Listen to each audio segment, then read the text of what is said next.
it was Diodorus who wrote in the first. What a name! He was a smelly guy. He stinks in two ways. Yeah. He's Diodorus. By Menon. Yeah, right. Kingdoms rise and empires crumble, and the knowledge and wisdom of past ages are lost to the foggy ruins of time. But for genuine seekers of truth, one place stands alone on a hill, shining brightly in the darkness. You, dear viewer, have reached the Hidden Citadel.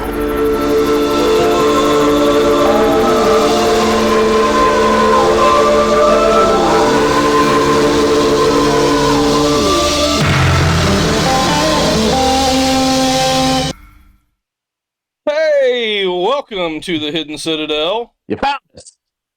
Yes, you have. Oh, hey, guess what? New Hidden Citadel merch. Those are so cool. So, I thought it was a brewery.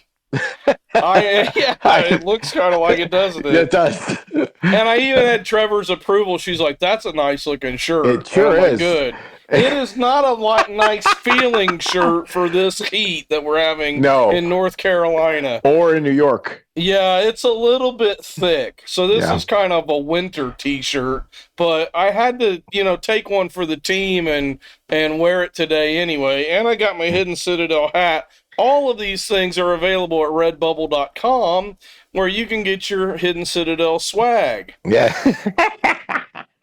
And speaking of Citadel swag, we've got some new stuff in the works that I'm really excited about. Greg wrote a new book, and I'm working on the artwork, getting it ready, I am so happy with that. I am too. I don't know if I expressed that enough. I was blown away.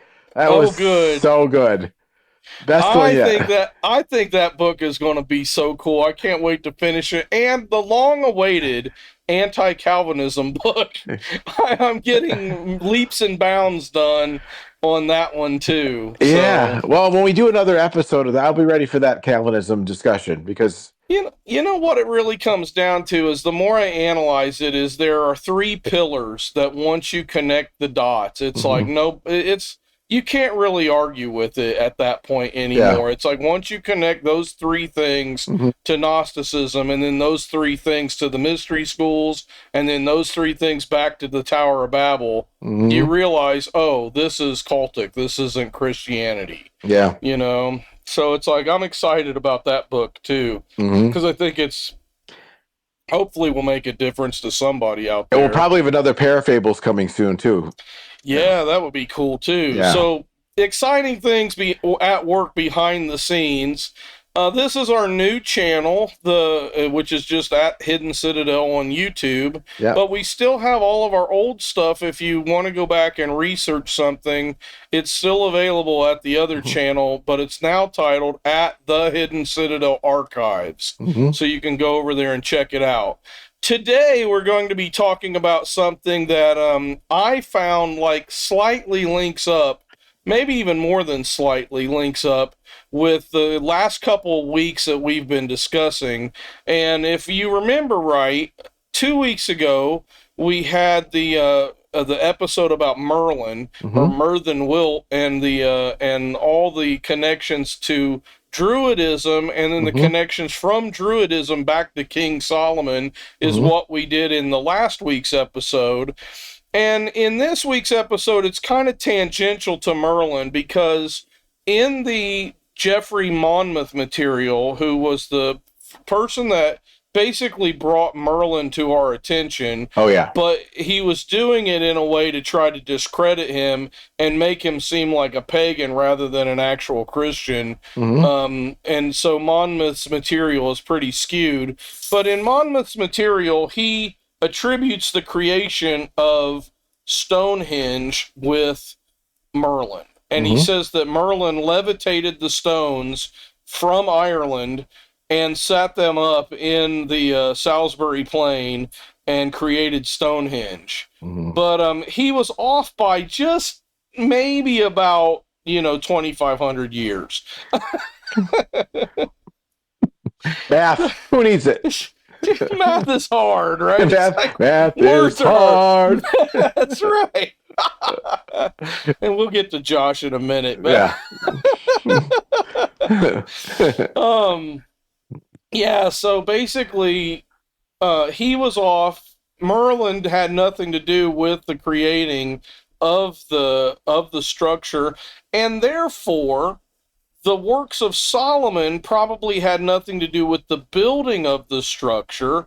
But I think that when the tribe of Dan made it to Ireland and Wales, and they started to go and spread out all through that area, when they found the structure, they probably recognized immediately what it was, because if you go back, way back to our old channel, we had 3 episodes on the Mazarroth, and the Mazarroth is the Hebrew zodiac, and if anybody is interested, after watching this one and the other 2, go check those 3 out, and all this information will start to coalesce into something interesting. When the people made it to Ireland, Wales, England, and Scotland, and they saw these things, I think they probably had an idea who built them, and I think they may have had an idea of what their function was.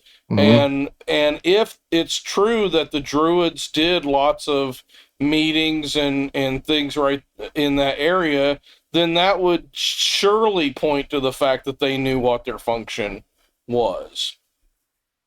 So that's the teaser. Okay. Or the intro. We'll go ahead and say something. There is so much to cover but it's almost you almost have to float different theories and then explore different theories, I feel like. So for one of the theories is by us but not for us, or with us but not for us. And what I mean by that is that it is on our horizontal plane, we see this thing, we see these rocks, we see the height, we see whatever on our horizontal plane, meaning the surface of the earth, how we see it. But it's almost not for us, because it seems like something that's really developed for above looking down, that it has a meaning from above looking. In other words, it is a symbol or something that either reflects what is above, or that above looks down and sees that it is significant. It becomes either, the many theories that it's a landing point, it's a a place of almost like a thin place, or a place that could be a portal of some sorts. It can be. Here's another one that this is what I was just thinking about today. It can be an expression like as above, so below kind of idea. Sure. Where I was looking at it today, and this goes back to almost kind of the Druid idea, that if you had, if you kind of look at it, it looks almost like a bunch of people joined arms, standing in a circle, right? And it almost reminds me of what the throne room in you know what I mean? Like, is it Isaiah, where it's like the 24, like they're all, and then there's an outer elders, there's an inner as it goes, and it's 56, which is like kind of 28 sets of whatever. I'm trying to figure it out why the number is what it is. But then there's consensus to the middle, and then it appears to be the emphasis is on that middle. That's what I'm thinking. But it's similar in the same way. I'll just butt this in here. It's very similar in a lot of ways to the way Göbekli Tepe is, where it's got the outer ring and it points into that center depression where liquid could be caught. So here's the other thing you have to look at dichotomous here is it good or is it evil? So, and what I mean by that is it good? Was it meant as an expression of praise and something that reflects the heaven? Or what's interesting is the way the sound contains the evil that occurred from the garden, or actually the fall of Satan, right? Was that it was not an expression for God's glory, but a keeping of glory for himself. When he said, I will be like, I will ascend. So, but when you have the concentric circle and everything is pointing in and sound doesn't go out, but the sound is contained, it almost seems like whatever it was purposed for is meant to keep contained rather than exalt. That would be, so that's the dichotomous. Is it for the expression for reverence, or is it for a pagan, self-serving, self-centered, evil, more, dark That's purpose? interesting, because we really don't know. And I think even with some of the information that I dug up today, I still don't know that I have the answer to that. But one of the things that I was trying to find out is what were some of the oldest mentions of Stonehenge, because I wanted to find out, well, at what time period was Stonehenge made? Mm-hmm. And it seems to be that the consensus of the scholars is that Stonehenge was created somewhere around 3000 BC. And if we use the Septuagint, which is, we found out a couple in the Göbekli Tepe episode that you get some really interesting things when you start using the dates of the Septuagint. Mm-hmm. That puts the Tower of Babel at around 3500 BC. Mm-hmm. So just for the audience member that's used to looking at the Masoretic or the traditional Bible or whatever, the dates of the Septuagint in Genesis do not line up with the dates of the Masoretic. But neither do the dates of the Dead Sea Scrolls line up with the Masoretic either. So they line up more with the Septuagint. So it's like, for our purposes of trying to study this stuff, we're like, well, let's go with the older date, which would be the Septuagint. This will probably irritate some of the young Earth people, but we have to go with where the truth is. We can't go with, just what bolsters our pet theories. That's true. So anyway, one of the oldest references was from the Greeks, where they say that there was a Hyperborean creation up in Hyperborea that was an altar of some sort, and they didn't really understand the purpose of it. Well, most scholars believe that this is a reference to Stonehenge. And so if you're getting the Greeks, and this is around, I'm thinking, I kind of lost my date. I had it written down here, but I think the date was the 3rd century BC. Yes, it is. It was Diodorus who wrote in the first. What a name! He was a smelly guy. He stinks in 2 ways. Yeah. He's Diodorus. By Menon. Yeah, right. He wrote in the 1st century BC, and he was saying that he was sourcing from texts that were written in the 3rd century BC. Wow. And so that gets us far away from the medieval wizard of Merlin, who created it. But it does put us back to, okay, this is before, this is around the time when the Essenes were just getting started in, writing a lot of the Dead Sea Scrolls, because they date to, around between the 3rd and the 1st century BC too.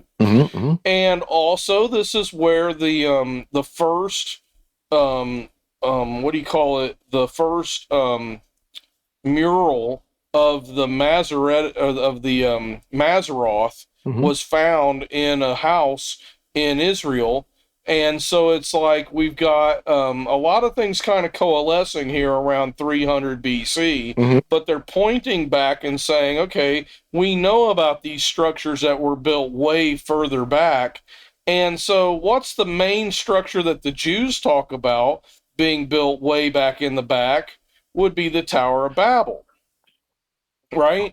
Yeah. What's interesting, though, is I was thinking again about maybe the Druids, or maybe a pagan idea, that in the same way that there was set aside a formal, specific structure in which a place where people could gather, which would be the temple in Israel, was this also an attempt at that, either for good or for evil? or for evil, or was it almost like, see, we can do it too? And that would be like the Nephilim, and that would be like the Watchers. I think we're going to get some really interesting connections here in a minute. Okay. But what I found out was in our Nimrod episode, we talked about a structure called Inanna. Yep. 1, I think is what it's called. And it was a structure that a lot of people think probably was the Tower of Babel. It was built by Enmerkar. And you can go on to hiddencitadel4.wordpress.com, and there's like 7 articles or something there about Nimrod and about this whole the connection of Nimrod to Enmerkar and connecting Enmerkar to the Scorpion King in Egypt and to Krishna and how he connects to all sorts of different early builders, okay? Yep. Yeah. And what we find when we compare the structure of Inanna 1 with Stonehenge is that there's a lot of geometrical proportions that are very similar, almost so similar to the point where they would have had to have used the exact same geometry to lay out both structures. Now, I'm not saying that you can overlay them on top of each other and then you can say, oh, all of this lines up, but you can see that they had to use the same techniques in order to get to where they were. Yeah. So what that suggests to me is that what if somebody who was dispersed from the tower whenever it was, because it was left incomplete. Right. And they left, and we've talked about this so many times before. They can't help but build, right? They can't help but build where they go. It's so funny. And this guy in the humorous Monty Python version of this. Yeah. This is the guy that just is building the base of the tower. Yeah, so that's all any higher. So he got out and goes, "That's all I got. That's all I know. I mean, those guys come back, build the rest of the stories. This is all I got." Yeah, where's the rest of it? That's all I got. That's all I got. That's all I got. Stonehenge. So what happens is a lot of archaeologists say, well, it's obvious that Stonehenge was built over a course of many centuries, right? But the precision with how Stonehenge works looks as if it was just the product of one person. That laid it out and designed it. Yeah. Okay, so if we go with our theory of the people being dispersed from the tower, and if we go back to what we've talked before about how the people who created the tower lived way longer than the generations that came after them, if one of, I think it was Joktan, was it? One of Noah's, is that one of Noah's descendants? Yeah, yes. Okay. I'm thinking he's the one that I'm thinking of that would be that his family allegedly went to the north and into where Hyperborea was and the Celtic lands and all that kind of stuff. Let's just say it was him, okay? Or his son. And they lived to be, 500 years old or something like that. Yeah. Then he could have overseen the vast majority of the building of the Stonehenge site. And then when the blue stones were brought in, I think they were brought in like 100 miles away from Wales or somewhere. Yeah. Well, that could have possibly been, okay, so this is a new type of construction. Well, that would mean that a new person probably took over the design from that point on and would put their own flair to it. And yet that construction lasted for another couple hundred years. Well, if this guy lived 500 years and his son lived 300 years and his son lived 200 years and his son lived 100 years, it would fit the pattern. And I think what we're seeing with Stonehenge is this biblical pattern is being shown when we look at something like Stonehenge. It's really kind of the only thing that really makes sense is that you have a long-lived individual taking care of the building of this, because otherwise two things would have happened. Either it would have gotten so far off of the original plan that we couldn't recognize it, or it would have just been abandoned and nobody would have finished it over that period of time. Or it would have been imprecise because if you take something in with where you put it on an earthen structure, the earth is changing, eroding, doing all kinds of shifting. Yes. So and then putting it later is almost like the Heisenberg thing, that you are now making it inaccurate as to the original, where it was originally. Now it's in a different place, and so they wouldn't have the perfection. You made a really good argument too for why it couldn't have been built over this period of 2,000 years or something like that, because just the mere fact that they took 2,000 years to build it would make it imprecise too. Yeah. So it had to be built within the lifetime of one person, and then added on to maybe to, like, you know, do the finial work or finish it off or whatever. But I mean, that's kind of, to me, I was like, okay, that makes an awful lot of sense. Now, there was something you said earlier that I said we're going to see the connections. What was it? I forget what you were talking about. Was it, well, I was thinking the dichotomous, is it whether it's exalting God, not exalting God from above? Yes, okay. Now, there's not a lot of people that they've dug up around the base of Stonehenge. Oh. But there is a certain person who was dug up at the base of Stonehenge, and what they found was the garments that he was wearing were very similar to the priestly garments that the Aaronic priests wore when they went into the tabernacle, and he had a breastplate of gold, which was called the lozenge of something. I can't remember, but it's a breastplate of gold that's the same size of the breastplate worn by the priests that were in the temple. Wow. And so it's like, well, now wait a minute. Why do we suddenly have a person in Israel that's wearing this sort of an outfit, and a person way up there? And of course, this guy dates to after the dispersion, after the tribe of Dan would have come and settled into the area. And so it's like, okay, well, now we're getting that connection that we've been talking about, where the Druids claim to have been Christian, you know, all the way. And it's like, I feel like here's just one more little proof pebble to put in the pile, you know, of, well, you know, I think that the Israelites came and settled the Hyperborean place. And if they were people that knew about, you know, all this stuff, and they thought, oh yeah, that was a structure that was built, you know, but we can use that for our farming and stuff, because they already knew about a lot of that stuff, then when nobody was there, they could go in and, well, let's just put this to work for us. That would explain why there might have been another year, you know, 1,000 years later, bunch of work done on it as they were fixing it back up so that they could use it. Because we know that the tribe of Dan had that knowledge because they could navigate. And they also lived in towns where we have seen the Mazarroth in houses that were in the towns along the shore.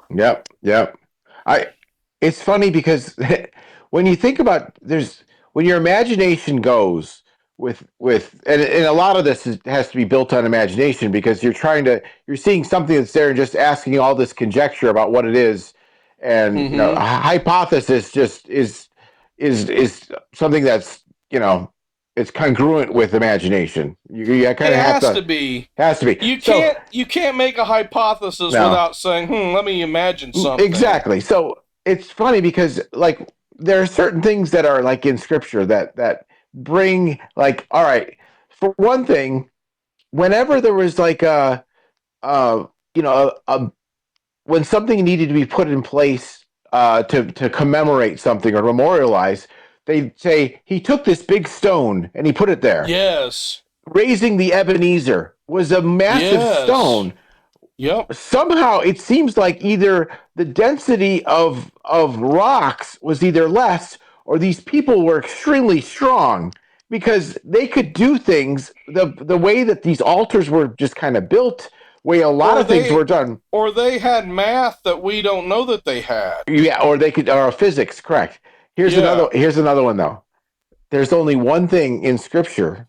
There's only one thing that has said that it's an inanimate thing that can cry out, and if something cries out, the rocks the can rocks? cry out. So here's what's funny.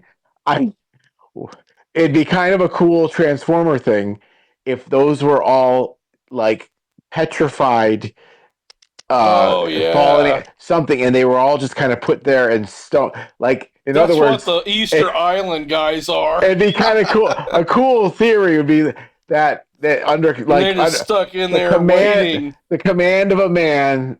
Dude, that would be a fun retelling of the King Arthur legend. They all stood, now formed, almost like Transformers. Now they all stood. That would be so cool. So we're all kind of waiting. At some point, they're all going to come to, when the pit is opened. The Matrix is going to be set within them. It's going to be set within them, dude, and they're going to. Yeah. That would be so cool. That would be a neat. But there's other, like, crazy rock formations, too, from around that time period. Like Monmouth, right? Yeah. Isn't that another one that goes back all the way? And you mentioned Newgrange many times, too, and I think that one goes back. Newgrange is the time of Giza, Pyramid of Giza. Yeah. Yeah, and that one that I visited in Northern Ireland, they said goes back 6,000 years, and I'm like, well, if they were off by 1,000 years, that would put that right at that time period too. But you also think of how, there's many. I heard Randall Carlson. He was. I read that he was like, they all came in on carts. Like they brought him in on carts. I think what's the guy? What's Tyson DeGrasse? What's it? Neil deGrasse Tyson. Yeah, he was saying it was coming. They came in on, and it all measured. Oh, here's what's interesting.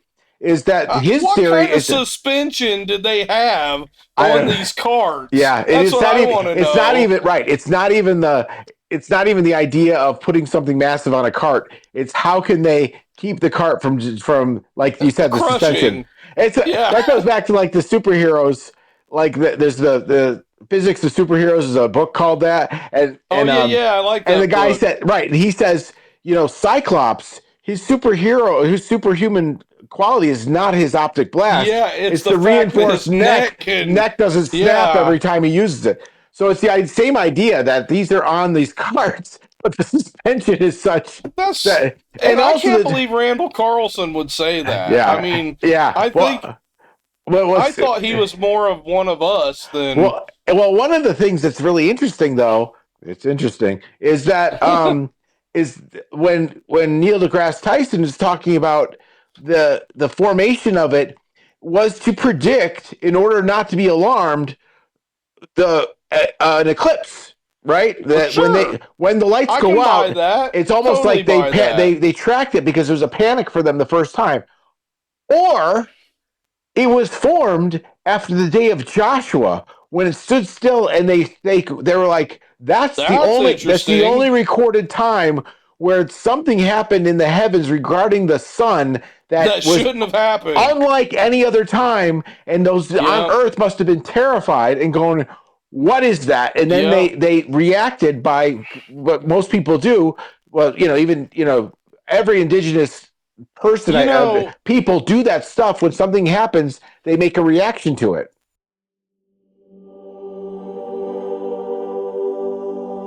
Mysteries abound in this world. Who built the Great Pyramid or the Tower of Babel? Did Noah's flood interact with the timeline of the dinosaurs? And why does my dog Monkey bark at absolutely nothing all day? If you're a fan of paranormal investigations, fringe history, and the downright mysterious, then the Hidden Citadel is the community for you. What is the Hidden Citadel? Well, every week, theologian Willy and psychologist Greg Kemp dive into the biblical mysteries and unexplained phenomena that your Sunday school teacher was too afraid to tackle. We explore if Bigfoot is an interdimensional entity, a fairy, a djinn, or a Grey-style extraterrestrial encounter, or perhaps just an elemental spirit serving the Watchers, trying to finish the job the Nephilim started. From the megalithic ruins of Nan Madol and Pumapunku to the ancient engineering of Tiwanaku and Göbekli Tepe, we treat these archaeological enigmas as our home base. If you are brave, curious, and have an open mind for esoteric research, welcome to the Citadel. And if you want to support our deep dives, check out the links to our exclusive gear below.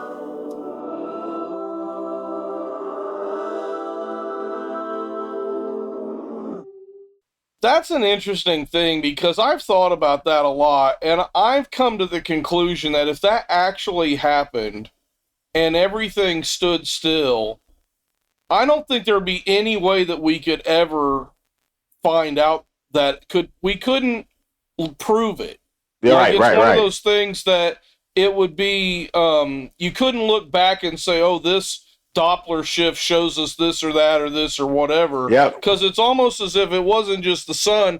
Literally everything would have to be frozen in a other dimension almost. You know, it's like everything blinked into another dimension and then blinked back into reality for that to happen, unless it's possible that something really, really bright showed up for 12 hours or something, and it stood in the place, and as the sun moved, then the rest of the world wouldn't have noticed it either necessarily, because they would be like, well, the sun came up and went down, you know. So it's like, to me, it has to be one of those two things that happened with Joshua, and either way, I don't really know that there would be a whole lot of evidence to, because there's a lot of Christians that have that thing where, and they bring it up about every other year. NASA did the math, and they proved that Heiser. Wait, hang on. I think we need a moment of silence. H for silence. I think it was Heiser that showed that was a hoax, and that people really need to stop promoting that stuff because that never happened, that NASA never ran those numbers and all that kind of stuff. So the two things that Neil deGrasse Tyson talked about was, one is the eclipses, right? And so you have two things there. You have an element of overbrightness, and you also have an element of darkness. So the two things that could possibly be something that indigenous peoples of the earth could react to would be, one would be the sun standing still, or when in the crucifixion, when everything went black, went dark. So both of those things are elements of the heavens that someone on earth, when it's so unnatural, supernatural, it doesn't happen. And everything they do depends on both of those elements, both the light and the darkness, all the time. Even, it's earth and water and sun and light. And if those become something that's irregular or something they don't want to see happen again, they might freak them out. Yeah. There is evidence, from what I understand, in China of the moon or the sun darkening when Jesus was crucified. And I also believe there's some evidence from some of the old records about the Druids and possibly other places too, where people notated what happened when it went dark when Jesus was crucified. Okay, so if that happened, then you would expect to see the same thing when there was the sun as bright as could be when Joshua's event happened.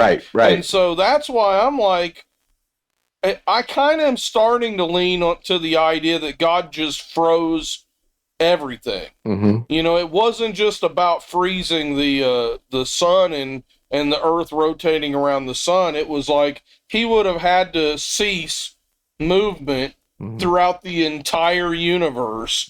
And then start it back up again. That makes a lot. I never thought about that. That's really. And we would have literally no clue that happened. There would be no way to prove it. Crazy. That is really crazy. Yeah. It's so funny. We're so geocentric here. The Earth. We don't really think it's heliocentric. We don't think about that stops, everything stops. And that's why, you go back to the whole thing about the I was listening to this guy talking about the prevalence of the dragon myth all over the world. And of course, I really think a big chunk of that is when you do the math and you take the magnetic field of the Earth with the Younger Dryas, with the dinosaurs and the Tower or the Noah's Flood, and you factor all the math together, it brings the dinosaurs right up to the time period when humans were living.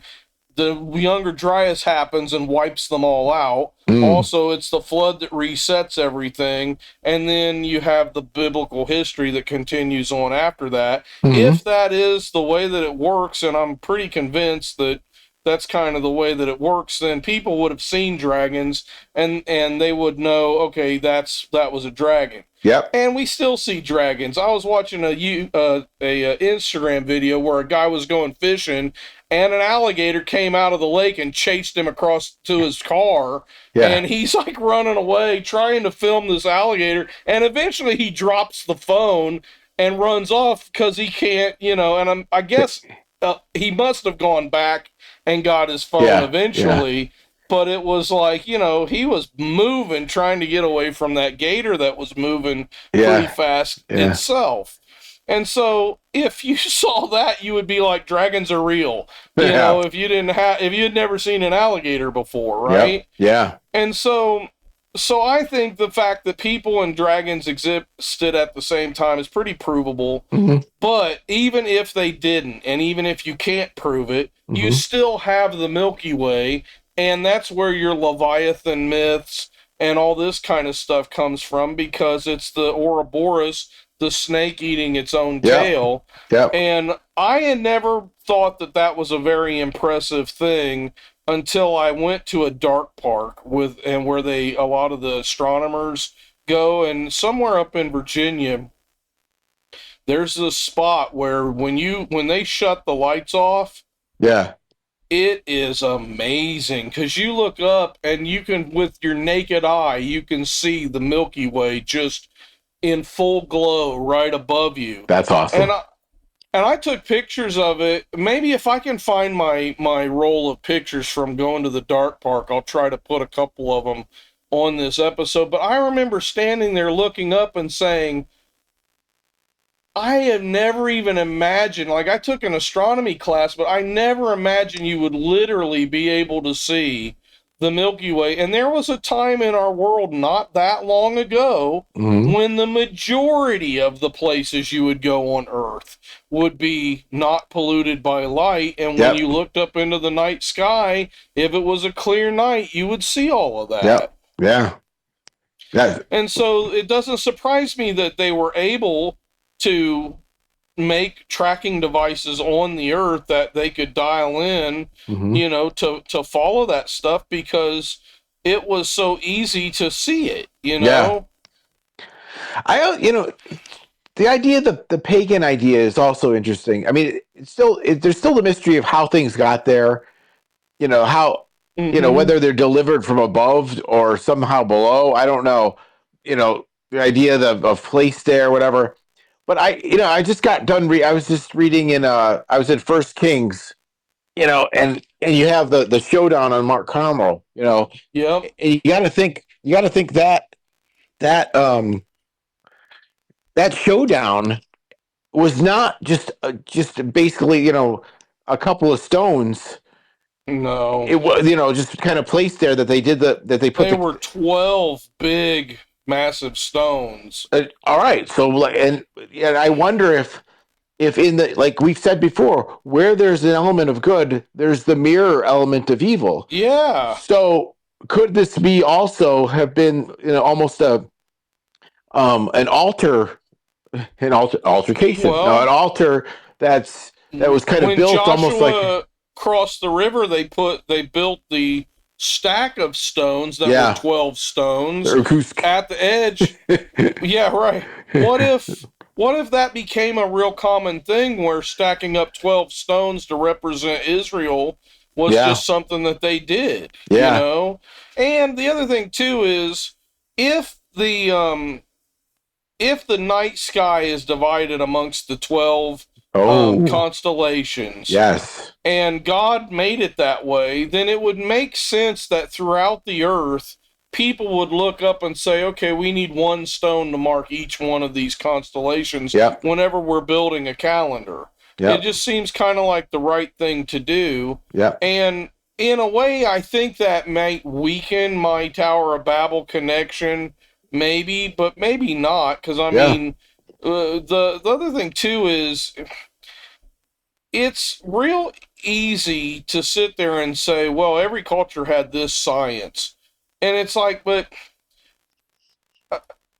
nowadays we have places on the earth where there are third world countries where people have very little education. And unless somebody comes in, and we got to do a show, I've been looking into your North Sentinel Island thing. We've got to do a show about that. But here's a good example. I don't see any evidence, and there's never been any evidence to suggest that the North Sentinelese people have a big, massive 12-ring, structure that they're marking the planets and the constellations and all that. So it's like, I don't necessarily buy the idea that certain technologies are necessarily universal. Universal, right? Yeah. But in our Longview Cave episode, we talked about how the cisterns, that the construction of the Longview Cave resembles very heavily the cistern construction around the Middle East in Turkey and the Levant and Jordan, and how ancient cisterns were built. And it's like, well, that's not just something you're going to say, okay, I'm going to go out and build a cistern today, and, oh yeah, this just seems like the right way to build a cistern. Right. Because there could be any number of ways of doing that same job, And so I would say the same thing would apply to this. The pagan version would be a Sheol. The not pagan version would be the cistern Christian. I don't know what I'm saying. Night Ranger. Cistern Christian, you're the only one. You're the pits. You need some deodorant. I saw this thing today as the Rick Astley paradox. Have you heard of this? Yes. I just like, that's so funny. Oh man.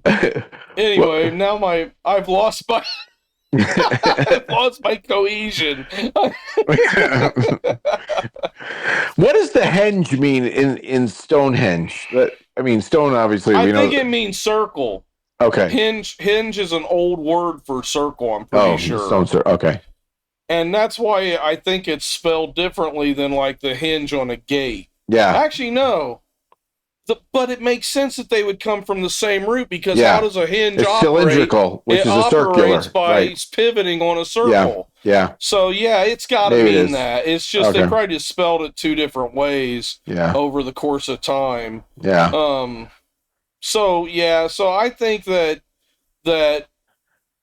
the whole, I really do want to lean into I think the Tower of Babel thing. I like the idea of the dispersion of the people, that they went up there, the fact that somebody lived a extra long time, to be the supervisor of the whole thing. But it's still the same idea. But both are still the same idea, that it's an expression from, it's the expression of something of great magnitude on Earth, either to control the heavens, reach the heavens, or in some way attack the heavens, contain or something, or find a way that understand it, something like that. They both have the same idea, and so from going to Babel to Stonehenge would make sense. I want to ask you something that occurred to me this week that I'm not sure how to process and think through it. If the Watchers came down and gave knowledge that was useful, and it seems like they did give a lot of good, useful knowledge, because the one guy, he taught about the cycles of the moon, and he taught about the cycles of the sun, and he talked about planting and all that kind of stuff. Why the Luciferians like to point to that and say it was Lucifer, the light bringer, that came down and gave us knowledge, and then he was punished by God for giving us knowledge. The people that look at the Watcher story, they say, well, it's the same thing. These guys were just trying to help humanity and give them knowledge. Right. What if God kicked everybody, Adam and Eve out of the garden, and they had to go live in the wild? It's almost like, well, you would think that God would have given them the tools to be able to survive in the world, or maybe Adam naming the animals, and we've talked about all the information that Adam probably had. It makes me wonder if the reason the Watchers went to Cain's line is because Adam's line already had all of this information. That's kind of the way that I'm trying to process. That's interesting. It. Yeah.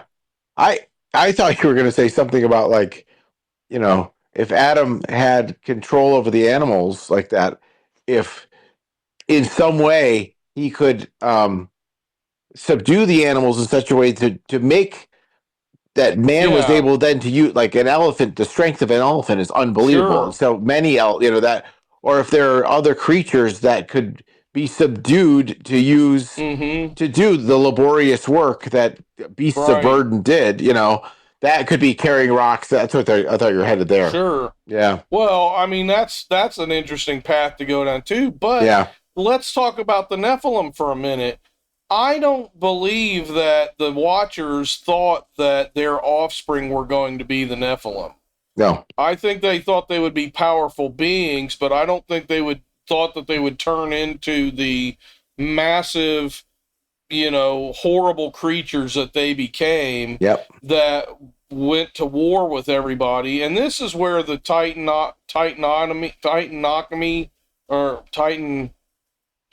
the War of the Titans and the Gods, kind of where this kind of comes in, is the same story as the Nephilim fighting against the Watchers. And in Enoch, the Watchers regretted what they did and wanted Enoch to go and plead their case to God. And God said, no, there's no forgiveness for them. And then they were chained in darkness. Well, that echoes what the Greeks said about the Titans and how the Titans were put away. And so it's kind of like we get back into this the gods thing, is like you've got certain group of gods that were the fallen angels, and then their children set themselves up as gods. And I think there was probably a degree of insanity that kind of spread through the ranks of the Nephilim. Like, maybe the first generation were much more sane, and then you get the story of, like, Poseidon and Titan and Atlas, being able to create Atlantis and all that kind of stuff. Yeah. And then they got more and more insane, I think, and probably bigger too. Yeah, and they also could have been, like, their original, the purity of their knowledge could have diffused over time. And they might not, then they could have been subdued by man in such a way. There's a whole theory of, like, I think it's Malcolm Gladwell, that David and Goliath was really David being a bully, and that Goliath was almost like Down syndrome. Like, he was like, when he that he had an extra chromosome. He may have had a lot of strength, but he wasn't very, like, wasn't equipped, as David was. Like, he didn't have the whatever it was. The problem doesn't make any sense. It doesn't match with what the text actually says. Right. And the text says that Saul himself was head and shoulders taller than every other Israelite, which puts him at about 6'5" to 6'8", somewhere in there. Yeah. And then he said, "Are you crazy going after this giant? He's been a man of war from his youth." Yeah. Now, I don't know how many kids are sent out there to be men of war and survive. Right. Unless they're... A Down syndrome kid is not going to go out there, no matter how big he is, and survive major battles for 20, 30 years. Right, exactly, yeah. No, I know. I'm just saying that's what... So That's what the glad. It's Well, really that's just why we exist, to shoot down stupid theories like well, that. what drives me crazy is there's a principle in, and I forgot what the exact title of it, but it's the idea of the propensity of novelty, which is with something has a novel course, and we do this. Yeah, But people a will say, novel, "Oh, that sounds they'll interesting." glom onto it in such a way that it Yeah. becomes. But sometimes it doesn't make Well, sense. But that's the whole Gospel of Thomas thing, right, there's an and excitement all that. about the Yeah, novelty rather than the purity of the truth. yeah. Yeah, And the thing yeah. that gets me, and this is one of the things that I I feel like with the Scripture, I don't like people. One of the things that I don't like is I don't like going to a church where the pastor just reads like, "Oh, we're going to be in Romans today, and we've been in Romans for the last 10 years, and we're just going line by line down through." And then here's the problem with that. Yeah. The problem is when you're doing that, then you're able to come up with all sorts of weird theories about a passage of text without comparing it to the rest of Scripture. And that's why I feel like, and maybe it's like you say, my Gestalt mentality or whatever, is whenever I'm reading through the Bible, I'm trying to cross-reference it with everything else, and I feel kind of ripped off. It's like, now that I've been getting into the Septuagint and realizing that the Apocrypha, none of the reformers had the authority to take the Apocrypha out of the Bible, because it was there from the Council of Nicaea, so it should have stayed in there. And so I'm like, I feel a little bit ripped off, like, well, how many more connections could I have made scripturally if I had still had, if I'd grown up reading that Bible rather than what, I was given. I feel a little cheated by it. But, I'm still learning and still reading new stuff all the time. But it's just one of those things that I feel like when you go to the Bible, you really have to check it against everything else, because God designed the whole thing in a way to piece together and to work together. Yep. And so it's like, if you read a passage in the Bible and you say, "Oh, I think this is what it means," but there's a bunch, I'll give you the perfect example.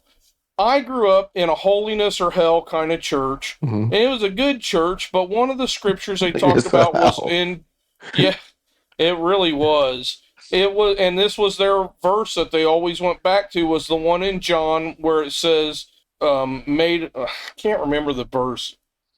It's basically saying if you've sinned, your atonement has been used up, and there's no more hope for you. Right. So you better not sin once you get baptized, because there ain't no more hope for you, and you're done. So if you say, you stub your toe and you say a bad word, gosh darn, yeah, man, you know what? You might be on your way to hell. If you're heading to church and you almost wreck your car, or you do wreck your car and the last thing you say is a curse word, gosh darn, I don't care that you were on the way to church, you're going to hell. That's how it works. Right. Yeah.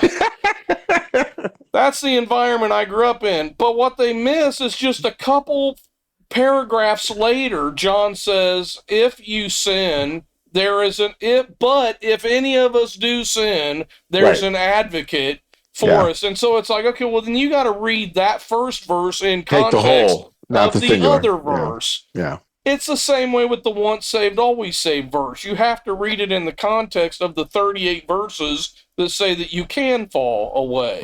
So it's like, it's just one of those things that you have to read the Bible in a whole. And I would really say that and the funny thing is, expositional preaching, you pick a passage and you just expound on what it means. Yeah. But they've taken that phrase, and people will say, well, I really want an expository preacher. And what they mean by that is one that will go line by line by line. Right. And it's like, well, guess what? You don't know if you're getting lied to when you have an expository preacher, unless you really, really know your Bible. Well, and on top of that, you're like, this is what makes it comfortable for me, but it might not be something that helps you bear fruit. So you're just taking something that keeps you in complacency, which is not what anybody wants. No. And God doesn't want that for us, because that's why he says he prunes the vine so that it produces more fruit. And we're supposed to prune. Yeah, we're supposed to bear fruit. Yeah. Yep. So. I don't know. Hey, if you love us, go buy our stuff. Please like and subscribe, because that really helps our channel, I think.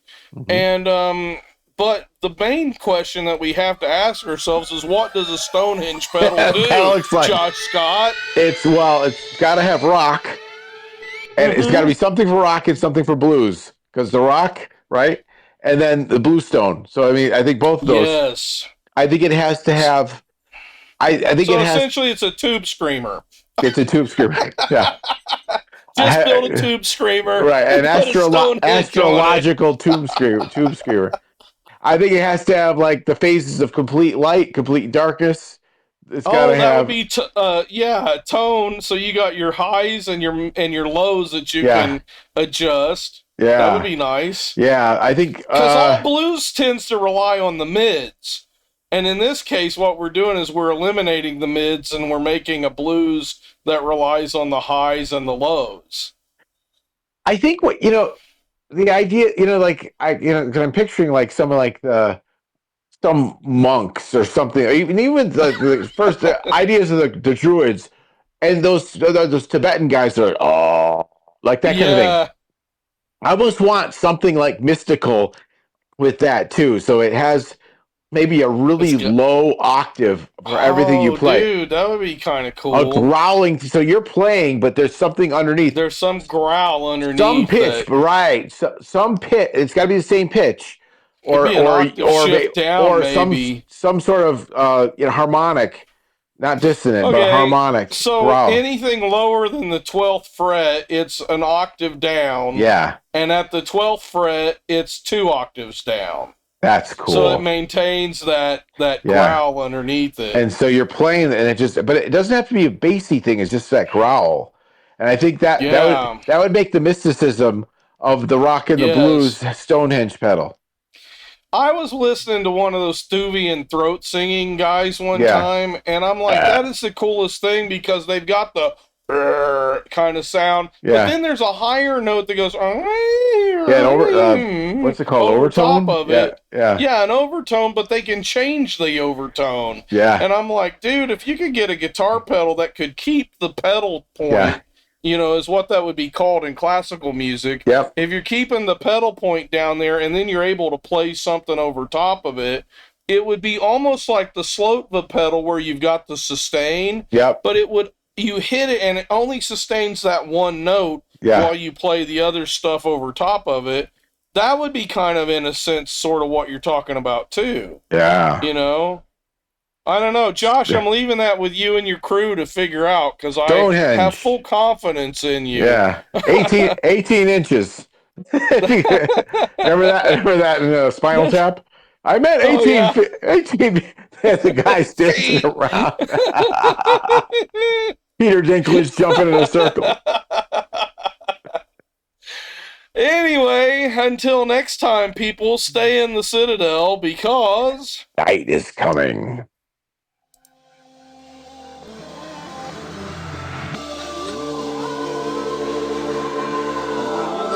The watchman replies, morning is coming, but night will soon return.